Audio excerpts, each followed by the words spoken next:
القمر الدموي أو بلاد مون هي ظاهرة حسب الأخبار، فهي هتظهر النهاردة.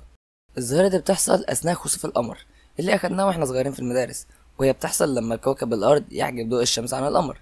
يعني كوكب الأرض هيبقى في النص بين القمر والشمس. طب حد هنا هيجي يسأل برضه ويقول ليه القمر هيبقى لونه أحمر؟ ما هو على طول لونه أبيض، ولما يحصل خسوف هيختفي ويظهر تاني لما يخلص. انت صح وكل حاجة، بس بص أعمل حاجة. الخسوف المرة دي هيبقى خسوف كلي للقمر، يعني ظل الأرض هيغطي القمر كله.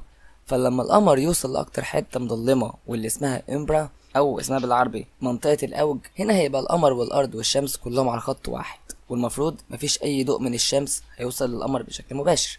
فاللي هيوصل للقمر من الشمس هو ضوء منكسر من الغلاف الجوي بتاع الأرض زي ما واضح قدامكم، والضوء الأزرق اللي طول الموج بتاعه قليل اللي موجود في شعاع الشمس هيتشتت بسبب الغلاف الجوي، وده هيسيب لنا الضوء الأحمر اللي طول الموج بتاعه كبير، وهيقدر يوصل لنا القمر ويخليه القمر باللون الاحمر اللي ان شاء الله هنشوفه النهارده. والخريطه اللي قدامكم دي بتوضح لكم المناطق اللي هيظهر فيها خسوف القمر بشكل واضح او مش هيظهر خالص.